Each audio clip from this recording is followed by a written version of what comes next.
चिरपुरा ज्यादती केस आबद मल्ली पकड़ा गया या खुद गिरफ्तारी दी। मरकजी मुलजिम की गिरफ्तारी में ताखीर क्यों हुई, किसके कहने पर गिरफ्तारी दी, देखिए नवाज दरवेश पर।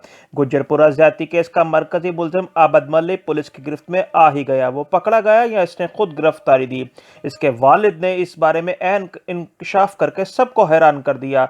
मरकजी मुलजिम आबद मल्ली पुलिस के लिए दर्द सर बना हुआ था। पुलिस की टीमें मुलजिम की गिरफ्तारी के लिए मुतहर्रिक थी। मुतादिद मरतबा छापे भी मारे गए, लेकिन पुलिस को नाकामी का सामना करना पड़ा। आईजी पंजाब इनाम गनी ने कहा, मोटरवे ज्यादती केस का मरकजी मुलजिम भांगा मंडी में अपने बाप से मिलने गया और इसे वहीं से गिरफ्तार कर लिया गया। गिरफ्तारी के लिए 9 टीमें तश्कील दी गई थी। मुलजिम बचने के लिए मुकामात बदलता रहा। आबद मल्ली फोर्ट अब्बास, चनियोट और मांगा मंडी समेत मुख्तलिफ अजला में गया।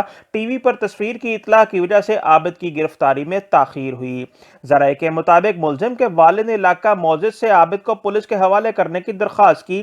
मुलजिम की गिरफ्तारी के लिए शेखुपुरा, कसूर समेत 70 से जायद मुकामात पर छापे मारे गए, मगर हर बार मुलजिम रफू चक्कर होता रहा। वजीर आला पंजाब सरदार उस्मान बुज़ारदे मोटरवे रैप केस के मरकजी मुलजिम की गिरफ्तार करने वाली टीम के लिए 50 लाख रुपए इनाम का ऐलान किया। वाकई का पस मंजर क्या था?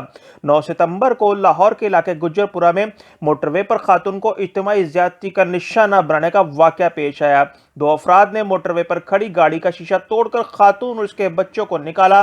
मोटरवे के गिर्द लगी जाली काट कर सबको करीबी झाड़ियों में ले गए और फिर खातून को बच्चों के सामने ज्यादती का निशाना बना डाला। गिरफ्तारी में ताखीर बहरहाल सवाली निशान रहेगी। देखना यह है कि इसका अंजाम क्या होता है। देखते रहिए नवाज दरवेश।